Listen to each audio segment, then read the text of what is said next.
Special episode of the Bell Wellness Experience. Here we go.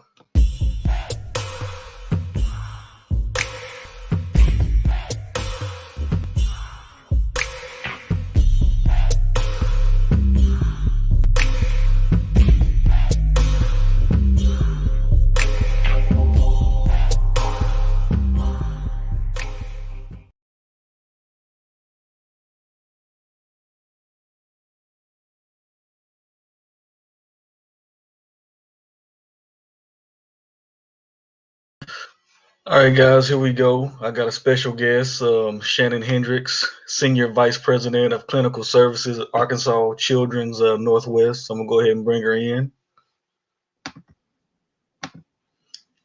Shannon, how's it going? Good. Can you hear me? I can hear you just fine. How are you? Perfect. I'm good. So you're moving, you said? Can you hear me? Oh, we're having technical difficulties at the moment. Can you hear me now? Yeah, I got you. Can you hear me? Yes. Okay, cool. So you said you're moving? Yeah. So we have relocated to Northwest Arkansas. I've been here since December, but we just recently purchased a home. So yes, we're in the process of moving this week. Okay, cool. Yeah, I saw on your social media. So you got a different job. So what's your current position? So I am the chief administrator here at Arkansas Children's Northwest in Springdale. Okay, well, congratulations on Thank that. you. Yeah, thanks. So before we get started, I always like to do sort of a disclaimer on the podcast and say that the views expressed on this are between me and you and don't necessarily reflect your employer. So in this case, would be Arkansas Children's Hospital. So I want to start with something pretty easy. So how did you get started? In the nutrition field? Well, it's actually funny. When I was in college, I was actually an occupational therapy major. And when I was a junior and I didn't get into the program, my dad was like, okay, you need to figure out a plan B.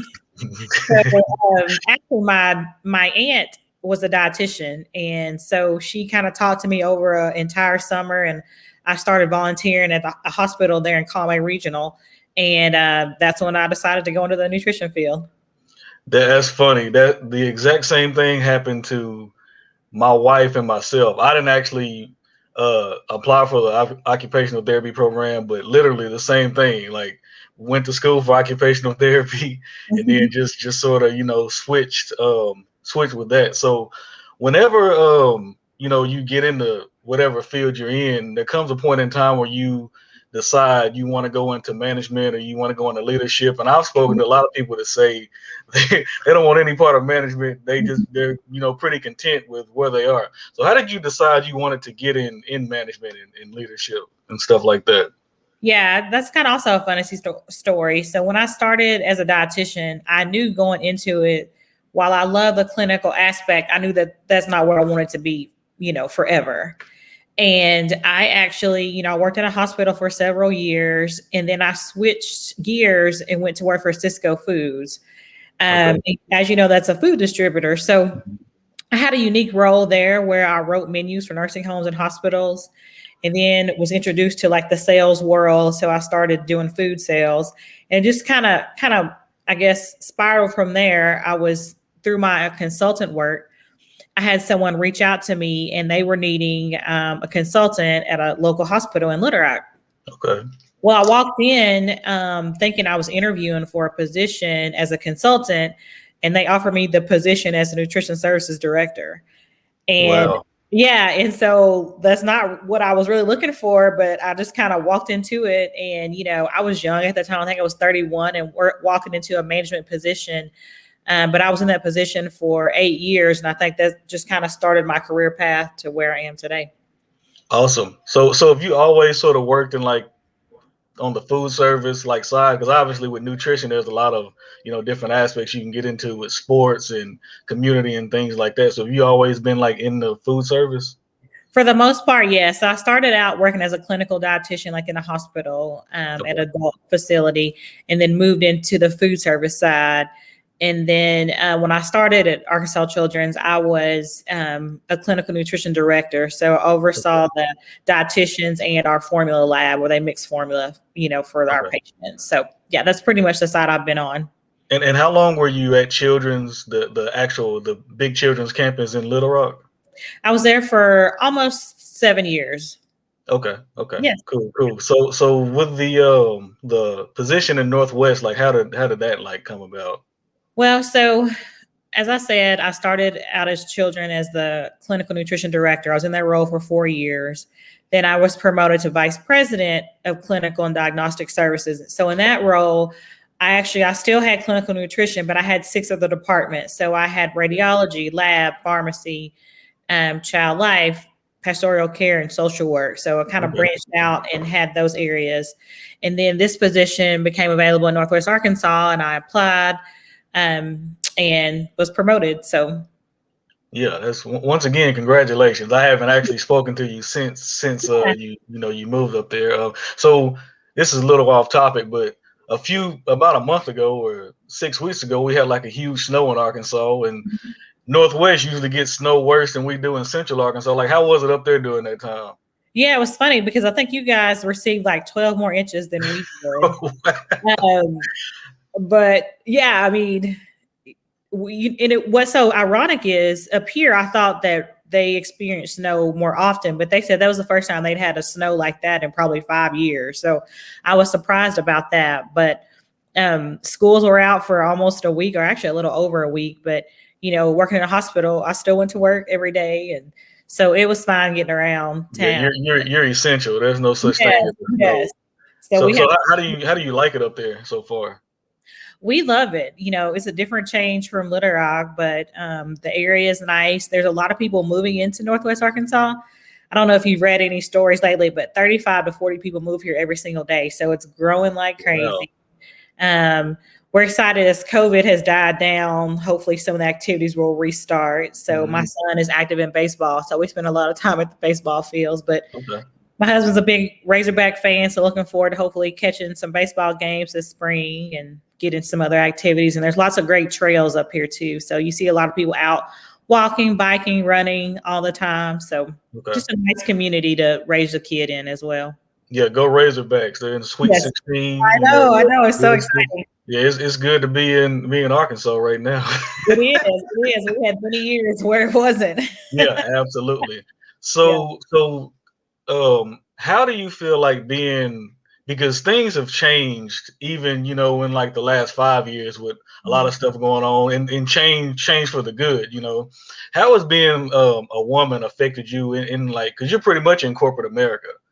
For people that don't know, like working at a hospital at that level is basically, just like any other company. Mm-hmm. I think one of the things, especially I love about working at Arkansas Children's is we have a woman CEO, and there are also a lot of women in her senior leadership team. So I think that's inspiring to see. And I think being a woman in corporate America, one of the most important things is finding your voice. And being able to have a seat at the table. And I think as years have gone by, like that's more common for us to be at the table. So I think just as a woman, just knowing when to speak up for yourself and continue to look for those opportunities to grow. This obviously may seem like a silly question, but do you find it easier, like having a woman as a CEO for you to be in leadership? If there was like a man at that position, do you feel like it would have been like maybe harder to, get in there, or maybe harder to like express yourself when issues, come about? I think it would be different, and potentially a little more challenging. I think it would really depend on the person who was in that position. Absolutely. But I think having a woman CEO who is very, she wants to support women in their growth and their career opportunities, I think that helps. Because she definitely fosters that environment for many leaders within the organization, many female leaders. So this is something I meant to ask, but I forgot to include on the list of questions. But how has like COVID affected, not only because I mean you've moved in the middle of a pandemic, just in general working at a hospital, like how has COVID affected you personally and professionally? Personally, I think in the beginning, just a lot of anxiety about the what ifs, like being in a hospital and having to go to work every day, not having the luxury to work from home. I think, in the beginning, just a lot of what ifs and, worried about my family being exposed, potentially if I was exposed. So I think, that was a big concern at first. And I think as time went on, like just it wasn't going away. So I think learning how to live with it, still be safe, but have some type of life. I have a kiddo who is active and likes to do things. So I think just, finding that balance. And I think professionally, Arkansas Children's, I feel like we've done a great job of just putting safety measures in place, both for us as staff and our patients. So I have not felt unsafe at all going to work because we've made sure of that. So, and now that the vaccine is out, I'm hoping that people will take advantage of that, especially minorities. I think as you saw through COVID, we were affected the most and still continue. Absolutely. So I think just encouraging people to get the vaccine, so we're all protective and can get back to some type of normalcy in our lives. Yeah, I'm definitely ready. Like I've been pretty much, me and my wife, besides work, we pretty much stay at home. We don't do anything. And a few weeks ago, she finally hit a breaking point. She was like, "Okay, I'm ready to like get back out, do stuff, go to the movies." Like, it's been wild. Yeah, it's hard. So, I think I think it's taking a mental and emotional toll on all of us. Yeah, I have a kid. He's only 2, but like it's hard trying to keep your kids safe, but also realizing they need that social life. They need to interact with other kids, like that's been one of the most difficult things of the pandemic.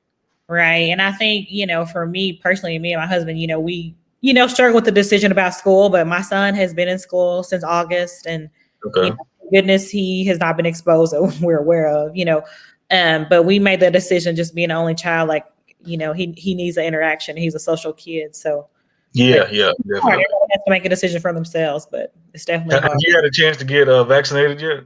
Yeah. So, fortunately, being in the healthcare field, we were one of the first groups to be vaccinated. So, yes, I am fully vaccinated. So, yes, excited about that. That's good. Yeah. So what advice, like, first would you give people wanting to get involved in the nutrition field and also like leadership? As it relates to the nutrition field, I feel like that is a field that has grown a lot over the past couple of years as people have really focused on just being healthier in their lifestyle.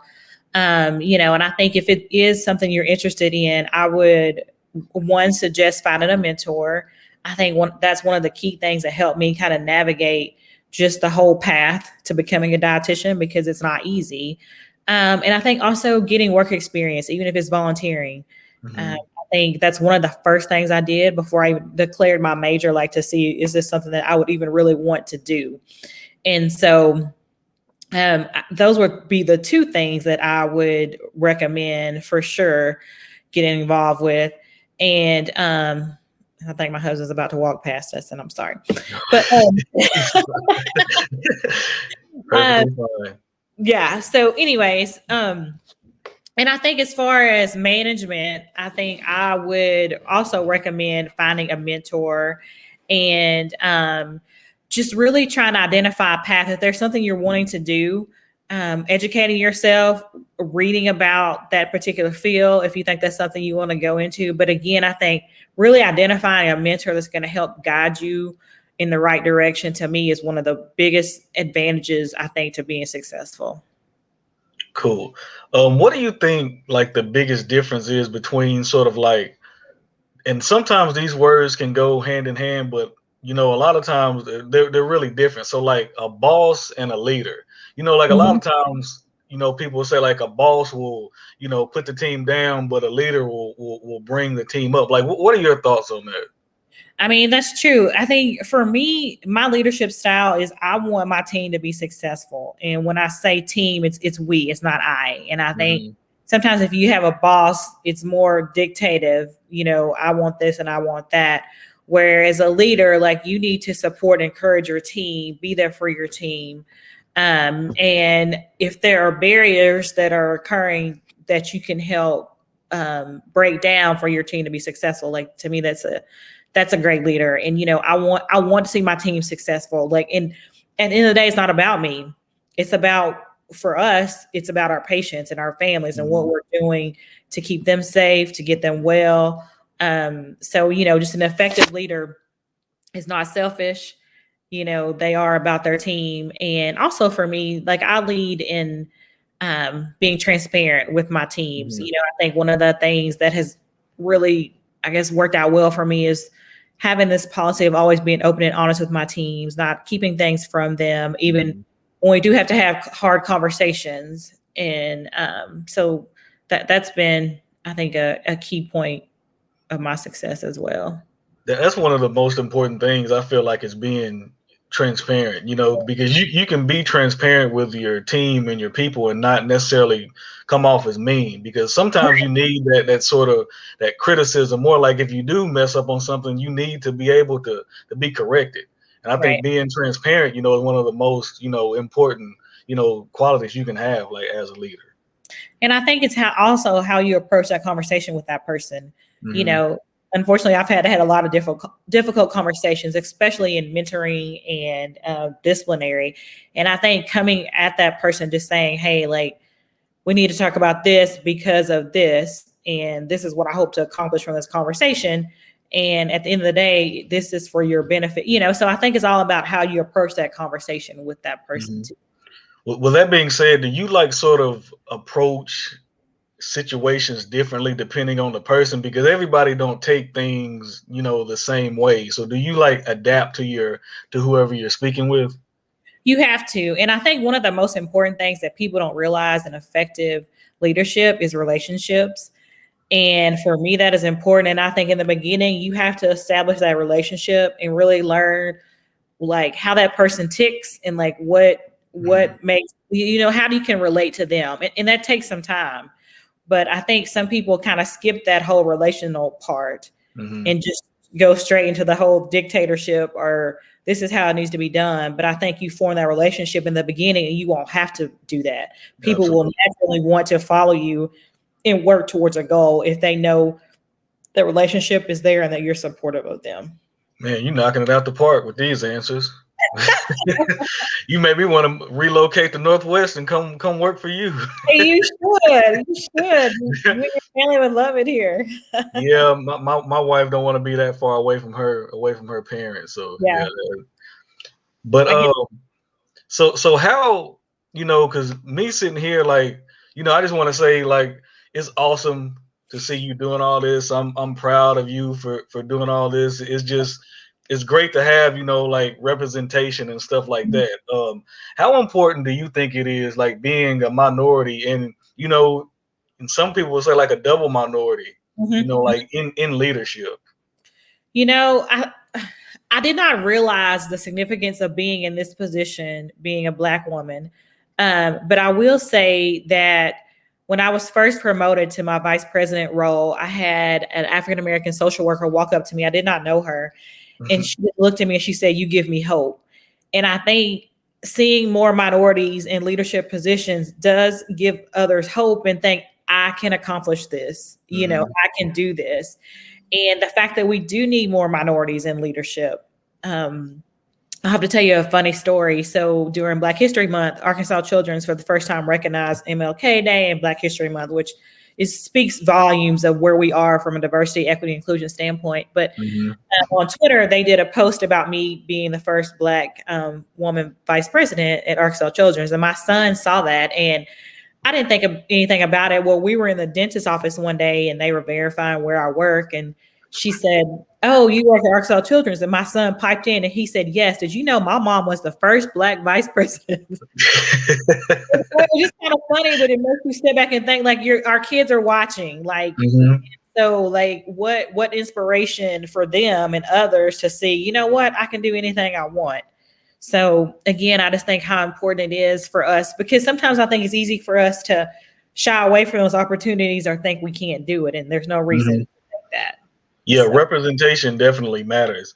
And personally, I think Arkansas Children, just from my point of view, does a great job of that. They're very open because I remember back before I left last year, they had like a diversity and inclusion panel, and that I Mm-hmm. was on, and it was basically, come up and tell your story, and they let the audience ask questions, and I mean, just those like small things can make a Right. big difference in the workplace if you can be comfortable and talk about those type of things. Absolutely. Yes. And I feel like even since then, we've grown leaps and bounds just having those conversations.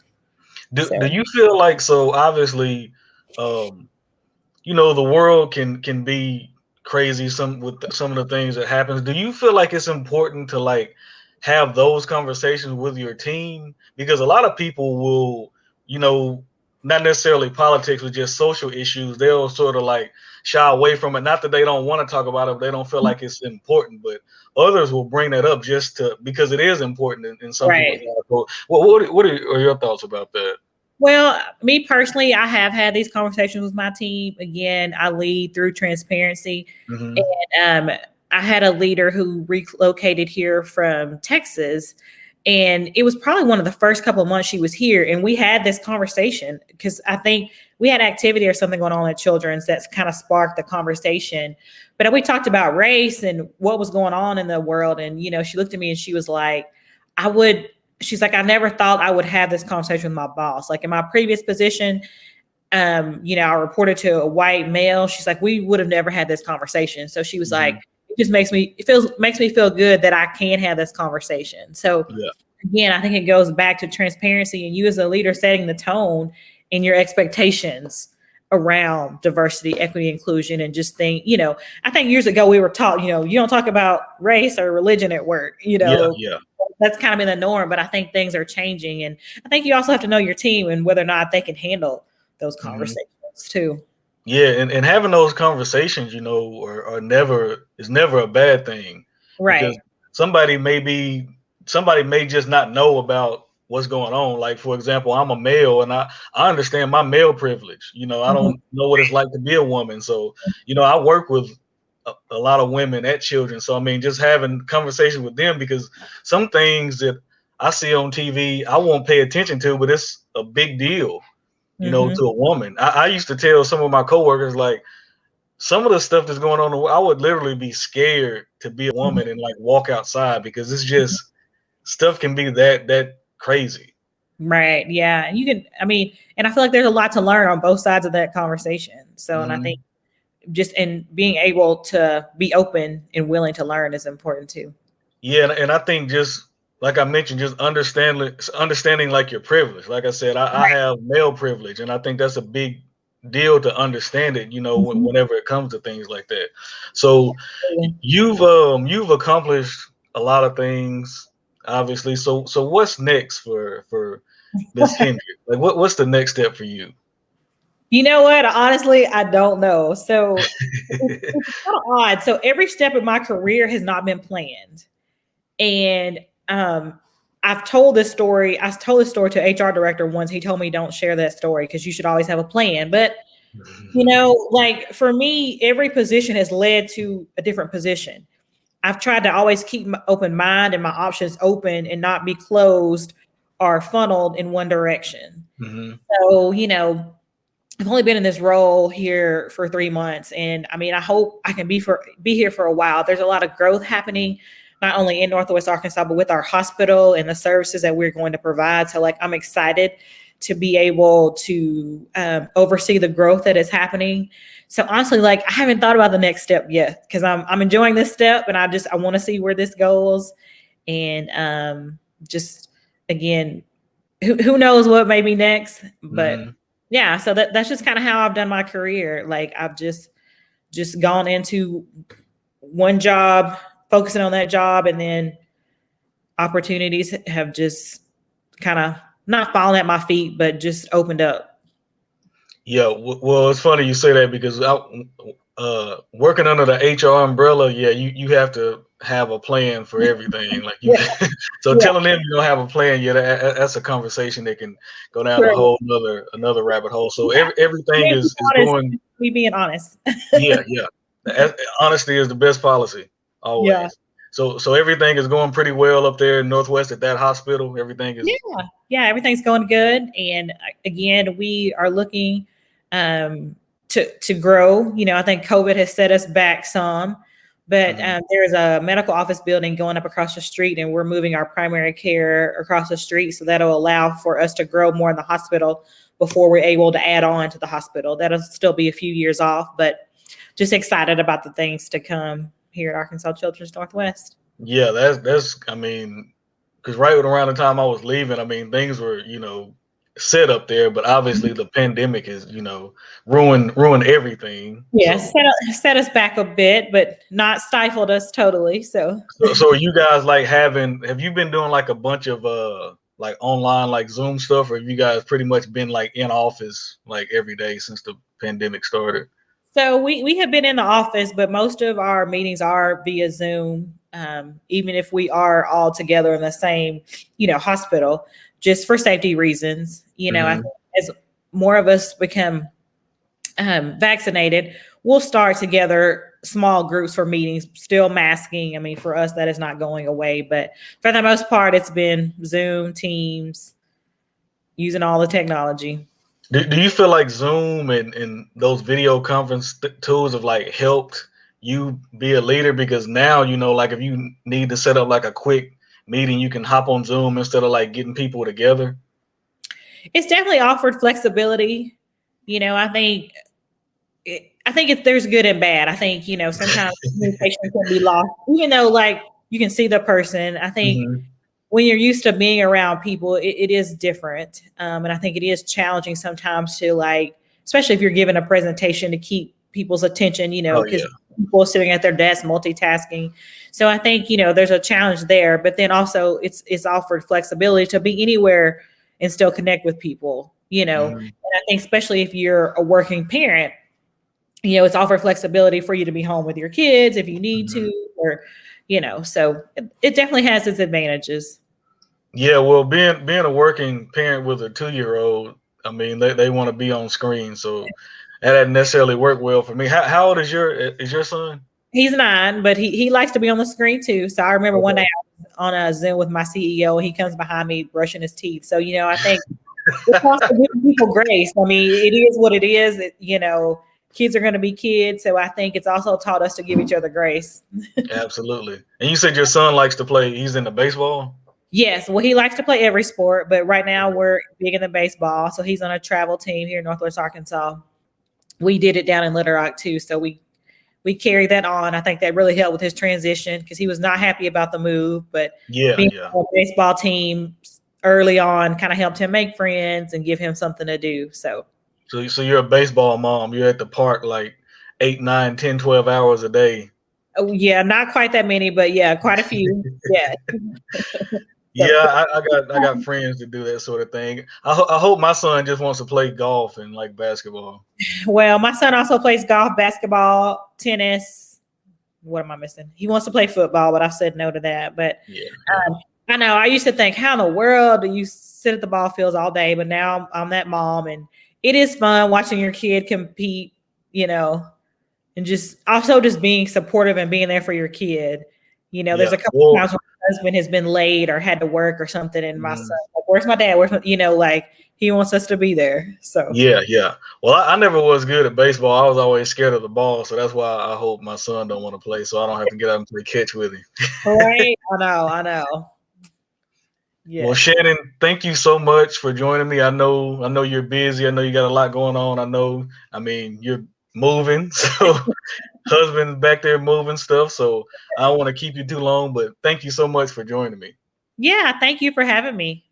And it's good to see you. You too, and we'll be in touch. And you have a good rest of your week. Okay, you too. Bye. Bye.